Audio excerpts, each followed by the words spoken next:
カニ座キャンサーのゴールドセイントと必殺技赤式冥界派。今日こそあのAのトンネルとでも言うべき赤式を通って地獄へ行け。赤式冥界派。今度こそ確実に亡者の国に送ってやる。二度と戻ってこられないようにダメージを大きくしてな。赤式冥界派。キャンサーのゴールドセイントが使う必殺技、標的を冥界の入り口に誘ういわゆる一撃必殺系の技。指先から放たれた波がゆっくりと渦を巻いて進んでいく技として描写される。食らった敵は肉体と魂が分離され、もしくは肉体ごと冥界の入り口与物平坂へ送り込まれる。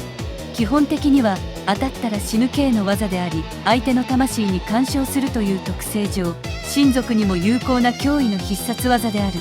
欠点としては、相手が高いコスモを持っている場合や、同じく赤式や魂に干渉する技を持っている場合は妨害されてしまうことがあり、デスマスクがドラゴン支流に使用した際は与物平坂の一歩手前まで追い込んだにもかかわらず、外部から妨害されて現世に戻ってしまったこともあった。赤式迷宮派。どんなに小さくたってな、死んでいい命なんてありゃしねえんだよ。お前には生きる価値も死ぬ価値もねえ。永遠に生と死の境で苦しむんだな。赤式迷宮派。ソウル・オブ・ゴールドにおいてデスマスクが使用、冥界派をさらに強化した技。無数の霊魂を召喚して敵を拘束し、与物平坂の地中に埋め込み、生きることも死ぬこともできない状態にする。赤式奇想炎。この炎、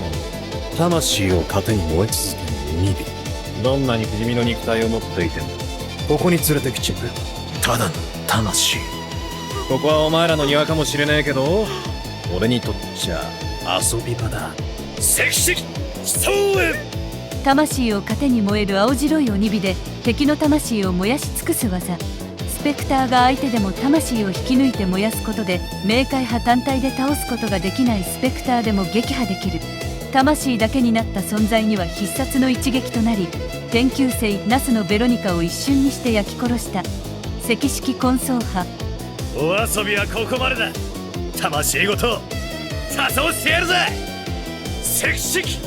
混葬派。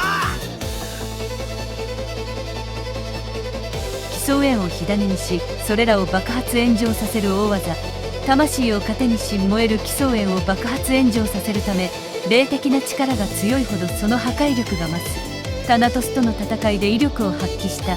キャンサーオールビューティー剣。カニ座に珍しく多数を物理攻撃する強力な技。死の穴から這い上がってきたスペクターたちを追い返した。シャバダバダー。スペクターの三巨頭の一人、天気星グリフォンのフェルメールとの戦いの時に使用。一騎を葬るために使用したのは見せかけで、実際には一騎を沈黙の棺で巻き込まないように与物平坂から現世の巨海級に退去させた。また天魔が地妖精パピヨンのジュリエッタの手で冥界に飛ばされた時はこの技で現世を繰り返している。カニ座キャンサーのデスマスク。息なるんじゃない。もう一度あの世に送ってやる。今度は間違いなく片道切符だ。今度こそ確実に亡者の国に送ってやる。この赤式を通ってあの世へ行くがよい。強行の悪事を知りつつも仕えており、その行いもいずれは正義とみなされると考えていた。デスマスクという名は彼に殺された者が死後も浮かばれず、巨海級の壁に無数の死に顔デスマスクとなって浮かび上がることが由来であり、そのため本名は不明。相手の魂に直接攻撃を加えて冥界へ落とし込む闘技の使い手であり、自身も生きながらにして現世と冥界の入り口を行き来する。12級戦の前に五郎砲で紫龍と戦った際にも道子さえ動揺するほどのコスモを発し、指一本で蹴りを受け止めたり、空中を歩いて忽然と滝の中に姿を消して去るといったゴールドセイントの強大さを見せつけた。12級戦では紫龍を冥界の淵まで追い詰めるものの、その残虐性ゆえにキャンサーのクロスに見放され、セブンセンシズに目覚めた紫龍の攻撃を受け敗北する。ハーデス編ではシオンたちと共に冥界から蘇ってムーに挑むが、勝負に割って入った聖夜に痛めつけられた上、ムーに圧倒される。その後スターライトエクスティンクションによって倒され、ラダマンティスによって再び死に怯えつつ冥界に叩き落とされた。ソウル・オブ・ゴールドにおいてはアスガルドの地でけなげに働く女性ヘレナとの出会いを機にそれまでの冷酷な態度を改めるようになる。表面的には酒と賭け事で堕落した生活を送っており、リフィアにも呆れられていたが、陰では儲けた金をヘレナの家にこっそり投げ入れていた。しかしヘレナが連行され、その結果彼女の死を看取ることとなり、戦うことを決意。その際に改めてクロスに認められ、アンドレアスに渾身の一撃を与えるためにゴッドクロスを発現させる。アンドレアスに挑むもたやすく一蹴され、私が知るゴールドセイントで一番弱いと評された。その後ユグドラシルの戦いに参入。ファフナーとの1対1の状態を作り、よもつ平坂に送り込む。ヘレナの兄弟たちを人質に取られ、手が出せない状況に陥るも、ヘレナの兄弟たちの励ましを受けて奮起し、ファフナーを赤式迷宮波でよもつ平坂に拘束。ヘレナの兄弟たちの救出に成功し、地上へ戻るも力尽きて囚われの身となった。その後は仮死状態となって生存。12話において復活を遂げている。カニ座キャンサーのマニゴルド。へへ、畜生。俺はガキの頃死に憧れてたんだぜ。だがそれ以上に憎かった。そんなてめえをぶっ飛ばせるなんて最高だぜ。これであんたもチリアクタだな。セイントセイヤ・ザ・ロスト・キャンバス冥王神話に登場するゴールドセイント。幼い頃から人の死に深く接するあまり魂魄を見ることができた。死を眼前で見続けていたため、人の命はチリアクタと言いながら他人は愚か自分の命すら諦めており、ひどく死生観が乾いていたが、教皇聖司と出会い更生。聖司と出会ったことでセイントとなり、その技と力の全てを受け継ぐ。斜に構えて偽悪的な振る舞いが多いが、独自の正義の観念を持つ誇り高い男。死を嫌い、その象徴である死の神タナトスには強い敵外心を抱いている。ゴールドセイントの中でも屈指の実力者であり、特に師匠である教皇直属として常に彼の指令のもと動いている。幼少期からの付き合いでもあり、聖司に対してはシニカルな態度の奥にも常に敬意は隠さない。戦い死んでいった仲間たちの生の輝きを目にし、また自分もチリアクタなどではない輝きを宿す。生のために戦い抜いた。魂を糧に燃える鬼火を操り、死と共にタナトスと対峙。その身を引き換えにして封じ込めて散っていった。カニ座キャンサーのデストール。セイントセイヤネクストディメンション冥王神話に登場。サンクチュアリ12級の巨階級を守護するキャンサーのゴールドセイントで、棺桶屋のデストールとも呼ばれる。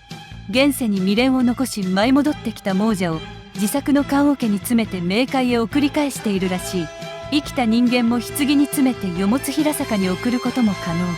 赤毛の逆立った髪にしゃくれ顎の細マッチョで、お世辞にも美形とは言い難い容姿の上におねえ言葉でしゃべるセイントであり、アテナとハーデスのうち勝った側につくと豪語するなど日和見的で狡猾な面を見せる。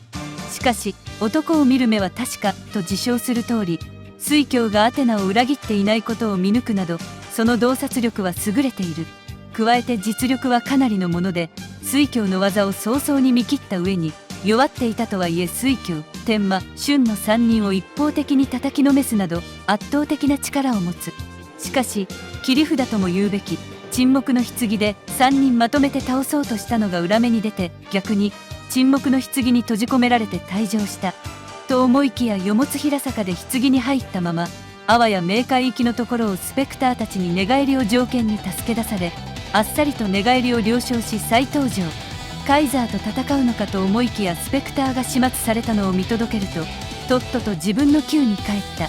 その際カイザーに倒されて瀕死状態の地腹性ワームのスペクターをピーチアタックで倒している。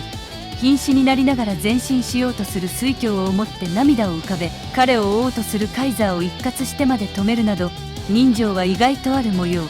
ェニックス一騎とは戦おうとせず闘争とするものの、借りを作りたくないという一騎の意向もあり、棺桶に亡者を詰めてよもつ平坂に送る作業を手伝ってもらっていた。その後よもつ平坂から攻め入ってきたフェルメールらスペクターと対決。実力者のフェルメールが前に出てからは下手に出る。